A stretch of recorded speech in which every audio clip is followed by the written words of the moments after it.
Everyone, हमारे इस साल की सबसे बेहतरीन वैकेंसी आउट हो चुकी है। 25,000 से भी ज्यादा वैकेंसीज हैं यहाँ पर।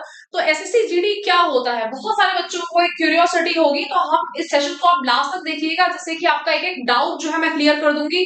क्या सिलेबस होता है, कितनी सैलरी होती है, कहाँ पोस्टिंग होती है, और इसके लिए आपके विभिन्न चरण जो है वो कौन कौन से होते हैं। ठीक है, तो एसएससी जीडी देखो बच्चों, जब आप मान लीजिए कहीं गए हैं, किसी एयरपोर्ट पे गए हैं, या फिर आप जो है मेट्रो से आपने ट्रेवल किया है, तो मेट्रो में बहुत सारे ऐसे लोग होते हैं, जब घुसते हैं तो चेकिंग वगैरह करते हैं, है ना। एयरपोर्ट में आपके चेकिंग होती है। सो बेसिकली अगर हम बात करें भारत के सुरक्षा की, तो किसके द्वारा करी जाती है? आपके जो पुलिस में और हमारे तैनात लोग जो होते हैं कांस्टेबल वगैरह के पद पे, उन लोगों के द्वारा की जाती है। तो ये एसएससी जीडी पे सामान्य ड्यूटी कांस्टेबल की जो भर्ती होती है वो एसएससी जीडी के द्वारा होती है। जैसे कि बड़े बड़े जो पोस्ट होते हैं आपके आईपीएस वगैरह हो गए, वो यूपीएससी के द्वारा होता है। लेकिन यहाँ पर हमारा जो आपके लोअर पोस्टेड, क्योंकि वैकेंसीज ये हमारे किसके लिए होती है? 10th पास बच्चों के लिए होती है।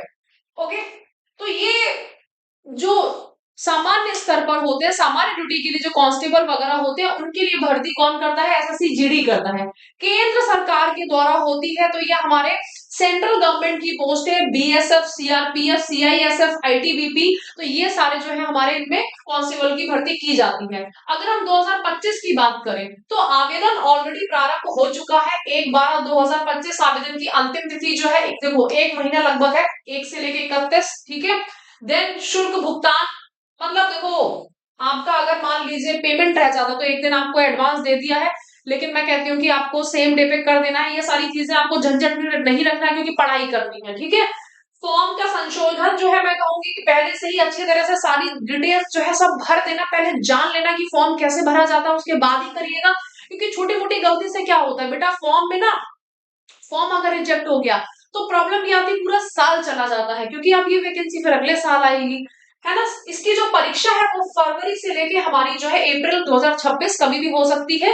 तो जब दिया, क्योंकि बहुत बच्चे इसके आवेदन करते हैं, 25,000 से ज्यादा वैकेंसी है, तो यहाँ पे आवेदन भी बहुत सारे बच्चे करते हैं। ठीक है, अब इसमें जो है, तो इसीलिए ये एग्जाम एक दिन नहीं होता, काफी टाइम तक चलता है। ऑनलाइन एप्लीकेशन, सबसे पहले आपका जो है सिलेक्शन प्रोसेस क्या होगा, आपने फॉर्म भर दिया है, फॉर्म भरने के बाद में कंप्यूटर बेस्ड एग्जामिनेशन होता है।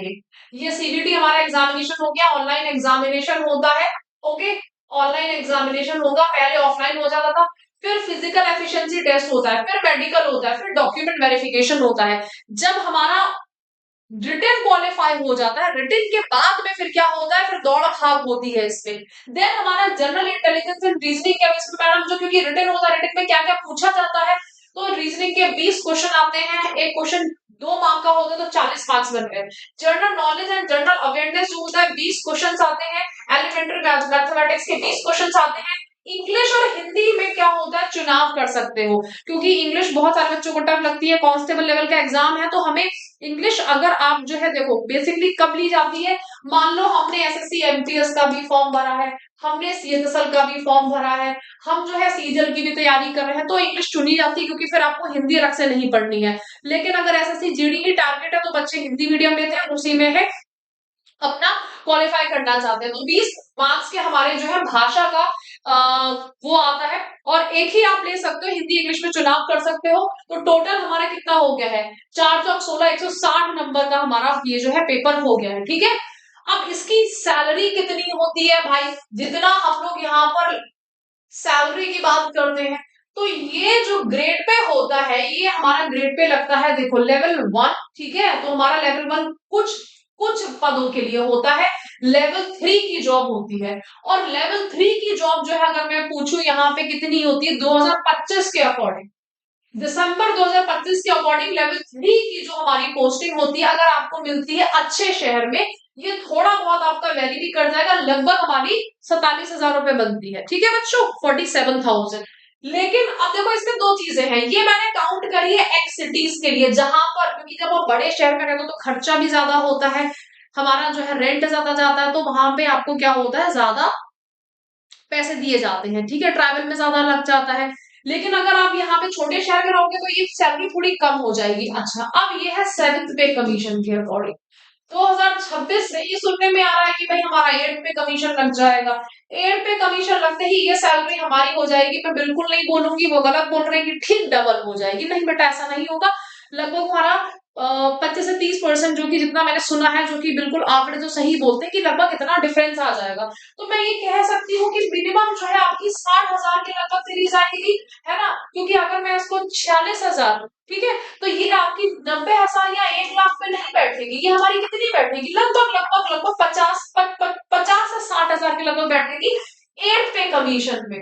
तो मैं कहती हूँ कि अगर आप 10th पास है और एट पे कमीशन अगर आपका अप्लाई, क्योंकि एरियर भी मिलेगा जब से लागू होगा एट्थ पे कमीशन, तो आपको जो है मान लीजिए 2027 में आपको पैसे सैलरी मिलना स्टार्ट होती है एट्थ पे कमीशन की, और लागू हो जाता है 2026 से। तो 1 साल तक का एरियर मिल जाएगा आपको कि पूरा जो भी डिफरेंस है, तो बेसिकली आपकी सैलरी अच्छी खासी बढ़ जाएगी। ठीक है, तो चलिए बच्चों, हमारा यहाँ पे वर्क प्रोफाइल क्या होती है। वर्क प्रोफाइल की मैंने बात आपसे पहले ही कर दी है कि सामान्य ड्यूटी हमारी होती है, जैसे कि सीमा पे आप खड़े तो बॉर्डर सुरक्षा होती है, गश्त लगाना होता है, कानून की व्यवस्था करना होता है ना। हमारा आसाम राइफल्स वगैरह में भी सबका देखो एक ही काम है, जो भी आपका डिपार्टमेंट है, क्योंकि एसएससी जीडी के अंदर बहुत सारे डिपार्टमेंट्स आते हैं।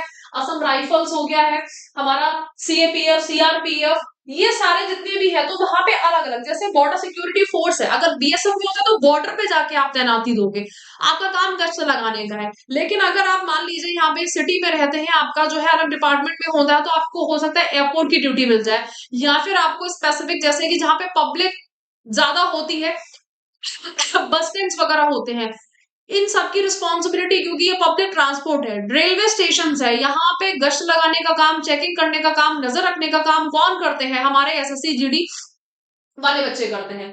अलग अलग समय पे गश्ती, चेक पोस्ट आदि सुरक्षा एवं राहत आपदा प्रबंधन कार्य। पोस्टिंग आपकी कुछ स्थिर नहीं होती, रोटेशन होता है, सुबह का मिल गया, शाम का मिल गया, ये सब डिपेंड करता है। ठीक है, अभी तो हमारे लिए सिलेक्शन ज्यादा जरूरी होता है। एज की अगर क्राइटेरिया की बात करें तो 18 वर्ष है, अधिकतम आयु 23 वर्ष है। आरक्षित श्रेणी में जो छूट है, SC ST 5 वर्ष है, ओबीसी में हमारी 3 वर्ष है। शैक्षणिक योग्यता जो है 10th क्लास की मान्यता है। ठीक है, एंड फिर हमारा मेडिकल तो फिर बाद में आता है। तो ये हमारी फुल डिटेल्स हो गई है। न्यूनतम आयु 18 वर्ष है, अधिकतम 23 है, आरक्षित श्रेणी में छूट आपकी जो है 5 साल की है, और शैक्षणिक योग्यता यानी कि क्वालिफिकेशन, एजुकेशनल क्वालिफिकेशन जो है वो 10th पास है। ओके, तो और हमारी यहाँ पे सैलरी की बात करें तो अभी लगभग जो है 40,000 से लेके आपके 47,000 तक जाएगी, लेकिन एट पे कमीशन लगते ही ये सैलरी लगभग 50 तो क्रॉस करनी ही है। ओके, सो चलिए बच्चों, आप लोगों में से कौन कौन बच्चे जो है इस साल एसएससी जीडी की तैयारी कर रहे हैं, ये मुझे कमेंट सेक्शन में जरूर बताइएगा। Thank you so much and wish you all very good luck.